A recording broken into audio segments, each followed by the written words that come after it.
going from trying to do preservation in very innovative ways with very little resources, to going to the newest modern social media that is available to us today.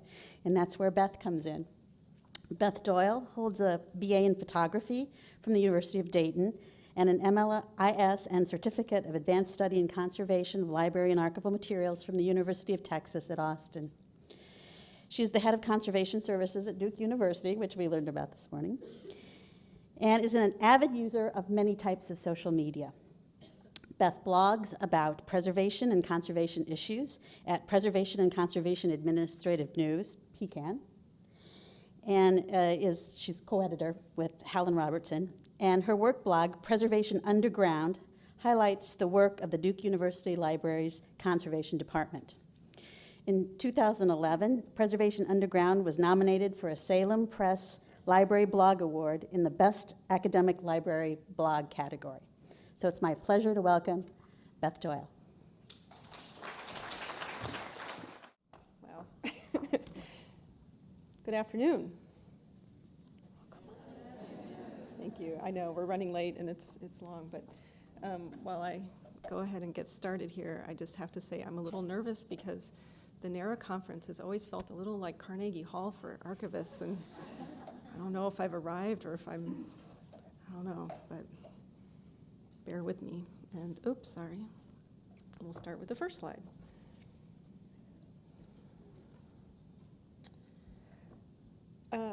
So thank you, NARA, for the invitation to speak today about our use of social media. In 2009, the Duke University Library's Conservation Services Department began using social media as part of our outreach and education mission. Many individual conservators had blogs in 2009 when we started ours, but few, if any, academic conservation departments were on the web, at least that I could find. So at the time, it felt very cutting edge to start a blog and set up Facebook and Twitter accounts. This presentation will outline what platforms we now use, who our audiences are, and what we have learned along the way. We started using social media for a variety of reasons. The conservation department is in the basement, behind locked doors, and I felt that most people didn't really understand what we do or how we are connected to other areas within the library. Social media gives us several ways to build our community, both within the library and with our colleagues across the country.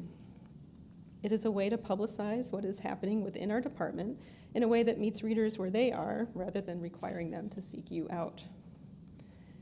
Our sites provide easy, affordable ways to tell our story and to highlight the complex but fascinating work of our department. It is, in a sense, a way to make the invisible visible. Blog content can also lead to discovery of library collections as an alternative to your online catalog. I personally find our sites to be a fun and engaging way to tell our story. Through these media, we can foster conversations, discuss issues, reach a variety of audiences, answer questions and get feedback, and advocate for the preservation of and long-term access to our collections in a dynamic and interesting way. We do this primarily through the use of images, text, and video, and we've even experimented with using audio, which I will talk about a little bit later.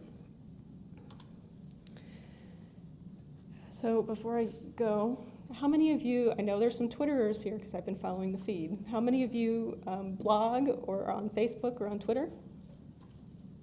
Oh, so you guys know this, great. The Conservation Department started using Facebook and Twitter in partnership with the Preservation Department and the Digital Production Center.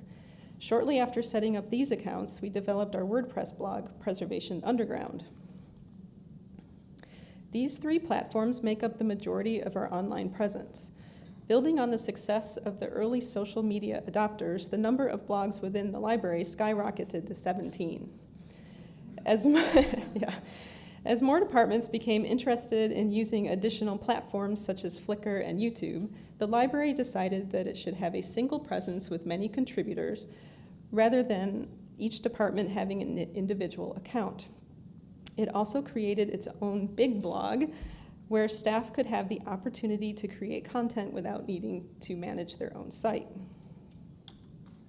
Today, we still have our own blog, Facebook, and Twitter identities, but we also contribute content to the library's YouTube, Flickr, Pinterest, and Instagram accounts.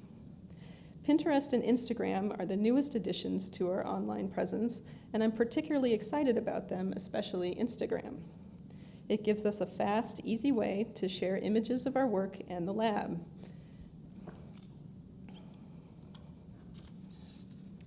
When I first started blogging, I had really hoped that our readers would come primarily from within the library. In 2011, all of the library's blogs posted a survey to get data on who our readers are and how they use our sites. Preservation Underground got 33 responses, the highest number of any other blog. As it turns out, 85% of respondents were not Duke affiliated. The majority read the blog once a week or when new posts were added, and most of our readers came to the blog via Facebook or Twitter by clicking a link on another blog or by recommendation from a friend or colleague.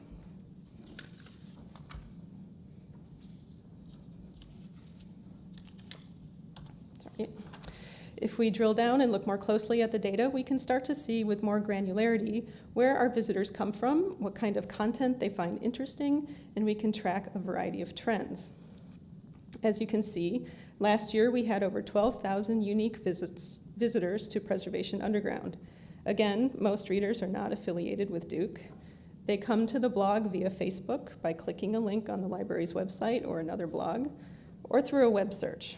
Search terms can vary from the obvious, Preservation Underground, to the not so obvious, manufacturing canon. I don't understand that. That's what the statistics say. You discover interesting things when you dig into your blog stats, such as the most popular posts. Based on feeder feedback, I would have guessed that our Edible Book Festival posts were the most widely read. But it turns out that our all-time top 3 posts right now are images of 2 student art installations and a post I wrote on do-it-yourself book repair and its consequences. 2 of them, not even my content. Last month, almost a third of our visitors were new to the site, which means we are increasing our reach to new audiences. And we're also beginning to see an uptick in mobile users, you see here. And our IT department is beginning to optimize all of the blogs to respond to this trend. So I'd like to share some of the things we are doing with our blog that have been successful for us, both in generating content and driving more traffic to our site. The Quick Pick series started one day when I came to work to find that, at some point overnight, our new battery-powered paper towel dispenser decided to churn out its entire contents onto the floor. I thought this was funny and posted a picture of it to our blog. Thus, our Quick Pick series was created. This series includes an image with a very brief text, and it is a fast way to generate content. It's a snapshot of the lab at any given moment and can be posted with less than 5 minutes. It's perfect for those weeks when you have little time to devote to writing a longer post. In January of this year, Melissa Tadone, a conservator at Iowa State University who writes for their blog, Parks Library Preservation, and I decided we wanted to work collaboratively through our blogs. We came up with the 1091 project. Ames, Iowa, and Durham, North Carolina are 1,091 miles apart, thus the name. Each month, we pick a topic, and we each write about that topic from our own perspective. We started with a day in the life of the lab and have since covered such topics as selection for treatment, how we make treatment decisions, and the types of enclosures that we make. It's been really interesting to find out where our labs are similar and where they might diverge. And the series has also generated a lot of traffic across the blogs. Within the library, we work closely with the writers of The Devil's Tale, the blog of the David M. Rubenstein Rare Book and Manuscript Library at Duke. Our quarterly What's in the Lab series focuses on a Rubenstein item currently in the lab for treatment. We discuss what the item is, the condition it was in when it came to the lab, and what we are doing to conserve it. We post that content to the Devil's Tale. I love this collaborative effort. It shows the Devil's Tale readers the work we do to preserve and make available the amazing collections in the Rubenstein Library, and it drives readers to our blogs that otherwise might not find us. Our newest collaborative effort is to simultaneously post with the Devil's Tale about an item in the lab. We pick an item and have Rubenstein write about its provenance, and we write about its conservation. We post to our blogs at the same time with links to each other's content. And again, it drives readers to each other's sites. Some of the projects we have written about include the Murray collection of role-playing game miniatures and the Doris Duke Archives Tiny Thai Village miniature architectural model shown here. So we're going small while you all are going large. Each of these projects has an interesting story of its creation and its conservation challenges, and knowing how it came to the library adds depth to that story. Within the library, I have been involved in efforts to help make our social media more effective. My colleague, Amy McDonald, assistant university archivist and creator of the Devil's Tale, and I started a grassroots group now called the Social Media Users Group, SMUG, best acronym, that brings together all of the library's social media users as well as the library's communications officer. We discuss social media trends, identify and learn new tools, and generally support each other and help each other use social media more effectively. Our success with SMUG garnered us an invitation to be on the Blog Strategy Task Force, a group formed in 2011 to define blogging best practices and review the library's overall blogging efforts. And as you know, conservators aren't usually asked to be on IT-heavy groups, so that felt really good. When I talk to people who are considering starting a blog or using social media, I tend to get questions about how much it costs, what kind of time does it take, and how do we define success? The time commitment depends on how many and what type of social media you are using. For example, a well-crafted 300-word blog post will take longer than writing a 140-character tweet or Facebook update. It also depends on your level of comfort with learning and implementing new technologies. I asked SMUG members how much time on average per week that they are using their social media, and the answer was 1 to 5 hours per week, which is also my experience. So I have 2 tips for people who think that they don't have this kind of time for social media on the job. First, get it written into your job description. This makes it easier to use work time to write, edit, and manage your sites. Second, consider sharing the responsibilities.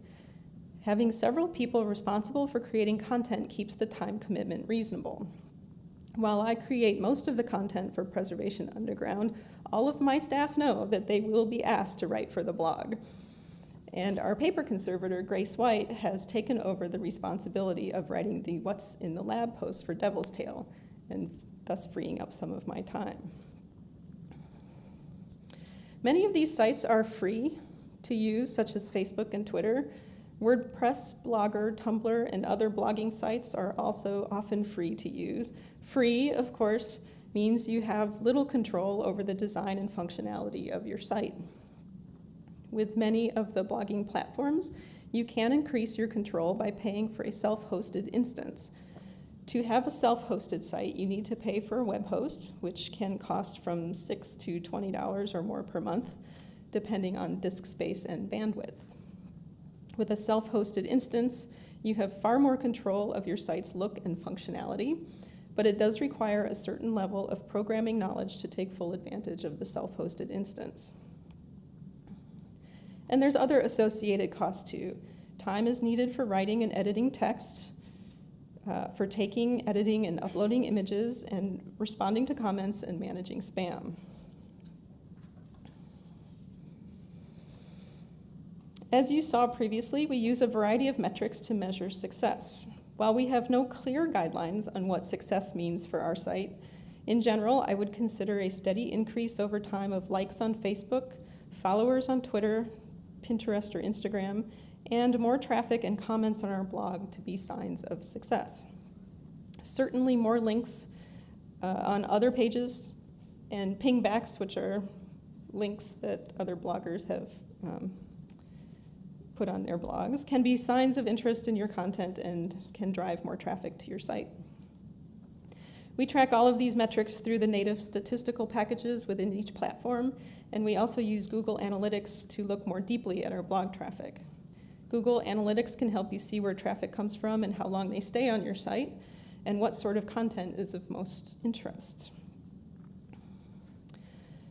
Another way to gain insights is to survey your readership. I mentioned our 2011 survey. You can create surveys quickly and easily in most blog platforms, as well as through Google Docs, Doodle Poll, SurveyMonkey, and other similar online sites. While unscientific, these surveys can tell you a lot about your readers. And of course, we collect anecdotal information. I'm often told at conferences or workshops, even today, that people read and like our blog. The nomination for the Salem Blog Award was an indication that somebody out there likes us enough to nominate us. And of course, I'm here today. So I've learned a few things about using social media that I would like to share. First, be sure you have the time and interest to maintain your social sites. Keeping your site fresh will keep your audience coming back. We started without any real social media policy, without setting goals, without really defining our audience. It worked out, but I would recommend doing some of these things first, then identify the platforms that best suit your goals. I think it is also important to define what success means to you, then set a time frame for evaluating your efforts. I mentioned the blogging task force earlier. Some of the best practices that came out of that group include posting at least weekly, and probably more for sites like Facebook and Twitter. Striking an appropriate tone, will it be formal, informal, somewhere in between. Keeping it short. In general, blog posts, it's recommended they should be around 300 to 400 words. And they should include a visual, a photo, or a video clip. Now, that said, the most popular blog at Duke, which is our scholarly communications blog, is written by our scholarly communications attorney. And he's an attorney, and he writes a lot and includes no pictures, and his stats are through the roof. So he knows his audience, and he exploits his writing in that way. I would also say limit lingo and acronyms, and if you need to use them, at least spell them out. And do not censor valid criticism. You should respond to it respectfully and quickly, but you shouldn't just let it hang there without a reply. I've included links to Duke University's social media guidelines. This is big university guidelines, which I just discovered yesterday will be revamped this fall. And I've also put a copy of the library's blogging guidelines that were posted to our intranet onto, I posted them as a Google Doc so that I could share them with you. So the link is here as well. If you're using multiple platforms, you can push your content to all of your sites automatically through your account settings or through third-party applications such as network blogs and RSS Graffiti. You can also provide an RSS feed to your readers so that they can get new posts emailed to them directly rather than making them come to your site. And I would also say these 4 things. Have fun, but avoid irony and use humor judiciously. Not everybody gets it. Let your personality show through, but remain professional and show your institution in its best possible light. Before you publish a post, read through what you wrote as if you were a total stranger to that subject. Are things unclear? Could the tone be misconstrued? Are you using insider language that might mean something different to a layperson? When in doubt, rewrite your post to avoid confusion. And be sure to proofread. There is nothing worse than posting something with spelling or grammatical errors. Your readers may not comment on your content, but they will definitely comment on your spelling.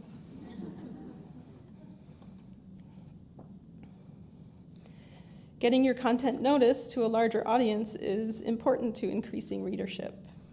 Be sure to put your URLs of your social sites into your signature line in your email. Put them on your websites. I even put them on my business cards. Use hashtags and categories to aid in searching. Be sure to read and comment on other people's blogs. This builds community, and more importantly, most comment fields also allow you to list your URL, which will drive readers of those sites to yours. There are ways to optimize search engine results, including using headers, keyword phrases, and links within your posts and adding keywords to your site's metadata. You can also repurpose blog content in a variety of ways. For example, our newest exhibit on what students can do to help keep our collections in good condition includes text that came directly from blog posts. And it also includes QR codes and links so that they can find those posts on the web. We are also trying our best to tie our content into events happening nationally or on campus. During Preservation Week, we post content related to preserving your personal collections, and on May Day, we write about disaster recovery and planning. Recently, Meg Brown finished the conservation of some very early Duke University documents, and she published this post on Founders Day, the day our university celebrates the people who created our institution. This was picked up by Duke Today, which is our campus media, and published on their website with other Founders Day news. Which brings me to my last tip, which is to cultivate relationships with news organizations. We have been featured a lot on Duke Today, our campus news website, and on Duke Communications YouTube channel, as well as a couple times in the Durham Herald Sun, which is our city newspaper. There are several challenges to using social media, and everyone approaches them differently. This list was a combination of challenges from our SMUG members. So there sometimes tends to be this blending of personal and professional. So you need to understand your institution's social media policies, especially those regarding using company and personal computers and smartphones. Sometimes people get stuck coming up with content because they feel what they do every day is not special enough to write about. You need to remember that many of your readers do not know what you do. And even the most mundane tasks are actually interesting to them. So how you do your work is even interesting to your colleagues, as it may give them ideas on how to do their work better or differently. Some of our bloggers feel that they don't really have the skills to take and edit compelling photographs. I would say that not every photo needs to be of the highest professional quality. Sometimes a quickly snapped image can be just as interesting as a carefully composed and edited one. Taking good pictures does take practice, and there are a lot of good tips online for taking good photographs for your blog. The idea of self-editing has come up a few times recently and is interesting to think about. You want to put your institution in its best possible light, which can sometimes be difficult when discussing deteriorated bindings or specific treatments, because you don't always know how a layperson or even another professional will interpret your content. But does limiting this sort of posts in fear of controversy also limit conversation and collaboration? That is a question I think that is worth discussing. And finally, I would say it is okay to take risks and experiment. Our Pinterest site is certainly experimental at this point. We are trying to decide what content is best put there and whether we should put our energy into it at all. I mentioned earlier that I recently experimented with using SoundCloud to post sounds of the lab on Tweet a Sound Day. I posted sounds such as the vacuum cleaner cleaning mold. Well, somebody was using the vacuum to clean mold, wasn't doing it itself. And the board shear cutting board. I've never really considered what the lab sounds like. And this was an interesting way to share that aspect of our work. Whether we do more of this sort of thing remains to be seen or heard, but it was fun and challenging, and I got to learn a new platform. I am also continually asking myself how we can improve our social media. My most vexing questions are listed here, and I'm not sure there's answers to these, but they're always worth thinking about.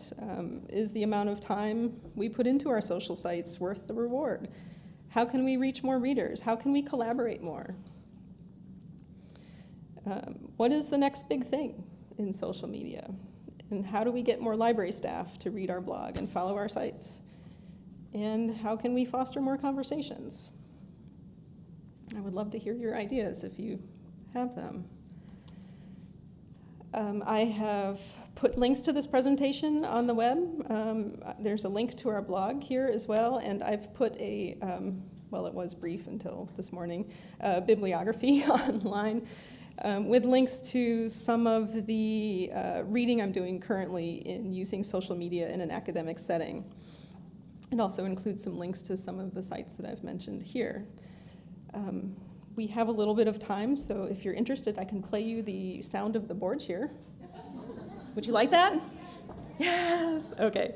So thank you. While I cue this up, thank you very much, and I'm happy to take questions as soon as we hear about the board share. Here it is. You ready?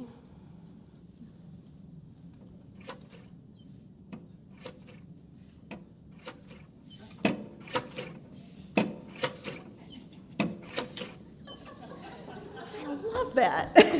I love that. Thank you.